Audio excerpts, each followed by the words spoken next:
Shalom dan salam sehat untuk kita semua. Perkenalkan, nama saya Rizkyanti Parilimbong. Saya adalah mahasiswa Fakultas Teologi Universitas Kristen Indonesia Toraja. Tujuan pembuatan video kali ini adalah untuk memenuhi salah satu tugas mata kuliah Dogmatika 4, yaitu Eklesiologi. Dan mata kuliah ini diampu oleh Pendeta Dr. Andus Alpius Pasulo. Baik, dalam video kali ini saya akan membahas tentang salah satu topik yang telah dipelajari selama satu semester, dan topik yang saya pilih tentang peneguhan sidi. Peneguhan sidi merupakan salah satu momen yang ditunggu-tunggu oleh warga jemaat yang belum disidi. Peneguhan sidi biasanya dilakukan di aliran Kristen yang melakukan baptisan anak-anak atau bayi. Peneguhan sidi bukanlah sakramen. Peneguhan sidi diberikan kepada seseorang yang pada waktu kecil sudah menerima sakramen baptis kudus anak atau bayi. Jadi di sini tidak ada lagi baptisan dua kali, sebab pada waktu kecil sudah dibaptis. Dalam sebagian gereja-gereja Protestan, peneguhan sidi adalah bagian dari pengakuan iman. Setelah melakukan kateksasi, seseorang bisa diteguhkan melalui peneguhan sidi dari pendeta jemaat melalui upacara liturgi di hadapan sidang jemaat. Peneguhan sidi mempunyai makna bahwa proses pembinaan atau pengajaran iman yang dilakukan selama kateksasi telah selesai dan dapat dipertanggungjawabkan. Hal tersebut menjadi jelas karena di dalam peneguhan sidi, yang pertama adalah pernyataan pengakuan percaya dari peserta yang telah selesai kateksasi di hadapan Allah dan jemaatnya.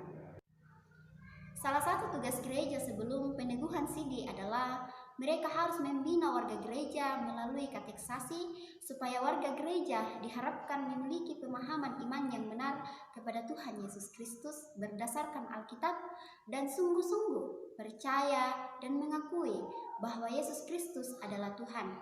Mereka dididik menjadi warga gereja yang bertanggung jawab, memiliki pengetahuan Alkitab yang cukup dan pemahaman yang benar tentang firman Allah sesuai Alkitab, siap dan terampil menjadi saksi Kristus di tengah-tengah pergumulan keluarga, masyarakat, bangsa, dan dunia pada umumnya. Kateksasi sidi adalah mendalami firman Tuhan sekaligus membangun karakter seorang remaja agar lebih dewasa dalam mengikut Tuhan Yesus Kristus dengan setia, bertumbuh dalam kepercayaan dan pengakuan iman Kristen, hidup secara Kristiani, bertujuan, berpengharapan dengan pimpinan Tuhan Yesus Kristus. Orang yang lepas sidi, dia tahu membedakan mana yang baik untuk dilakukan dan mana yang jahat yang harus ditinggalkan. Roma pasal 2 ayat 18 mengatakan, dan tahu akan kehendaknya, dan oleh karena diajar dalam hukum Taurat, dapat tahu mana yang baik dan mana yang tidak. Lalu dalam Kolose pasal 2 ayat 7 juga mengatakan, hendaklah kamu berakar di dalam Dia dan dibangun di atas Dia. Hendaklah kamu bertambah teguh dalam iman yang telah diajarkan kepadamu, dan hendaklah hatimu melimpah dengan syukur.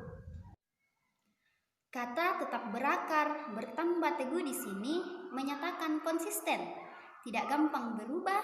Setiap orang yang sudah ada di dalam Kristus, sudah dibaptis dan mengaku percaya, dipanggil untuk tetap hidup di dalam Dia, hidup dengan takut akan Tuhan. Jadi, seseorang yang sudah disidi hendaknya bisa membedakan mana yang baik dan yang tidak untuk dilakukan, karena ia telah menerima pengajaran selama kateksasi dan telah mengaku di hadapan Tuhan dan jemaat untuk senantiasa melakukan firman-Nya. Sekian dari saya, kiranya video ini dapat bermanfaat untuk kita. Tuhan Yesus memberkati.